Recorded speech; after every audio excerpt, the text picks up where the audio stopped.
on the power of the Apple brand. We're joined by branding expert and author of Revenge of Brand X, Rob Frankel joins us. Hi, Rob. Hey, how are you? I'm good. Talk to us about Apple. I like what you say. You say Apple is quickly becoming the Microsoft of cool. Really, what does that mean? Well, that's, on one hand it could look good, and on the other hand it could look kind of bad. Yeah. They've obviously become really big, really popular, but there's a very, very nefarious dark side that comes with that kind of side that is starting to encroach on Apple's halo of cool, and I'm afraid has really already started to undermine the brand. Really? So that halo of cool fast fading, because why? What are they not doing well? Well, while Apple was the underdog and cute, and believe me, I'm a Mac guy and I love the stuff, but what's happening is that with the mushrooming growth, you're finding a lot of developers, a lot of users are subject to a very, very authoritarian, very domineering background. Channels, very difficult to navigate.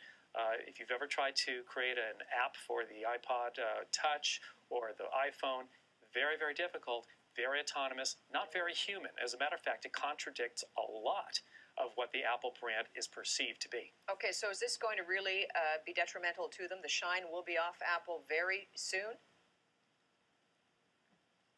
Well, the shine is already starting to come off, and here's the thing. Apple is the brand everybody loves, but the problem is very, very basic from a strategic standpoint, which means Apple has never clearly articulated what its brand strategy is. You might think it's cool, I might think it's cool, but neither of us can really express to anybody else in a consistent way why, which relegates Apple to becoming more of a fashion brand. And fashion brands, when you can't explain them, they come quickly, they go quickly. Okay, so tell us, what is the kind of brand that you want to be? And maybe you can comment on the 12 of the top 100 global brands. 12 of those top 100 were from China. So what are those brands, what are those companies doing well? Well, first of all, you got to realize that this report is kind of a bit of fluff. There's really no actionable data here, and the reason is it's not really about brands. What this is really about is company performance. Brand would be a measurement of why people are absolutely steadfastly evangelists of that brand and why they pay 30% more for them when they can get it someplace else cheaper. In that regard, sure. You go to China, everything's growing. What's not growing in China? Everything's exploding in China, and so sales and volume, they're going to be company barometers, but not necessarily brand value, because we really don't know how tough is it to dissuade someone from using a company like Ren and going on to something like Baidu.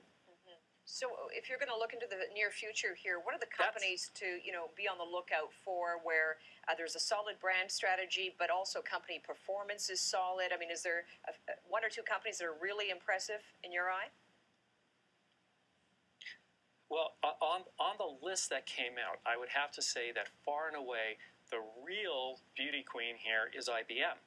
And the reason is that they have very gracefully and artfully taken their legacy value, their brand value, which was totally into hardware, and completely transitioned into software, business solutions, and they've done it very, very successfully.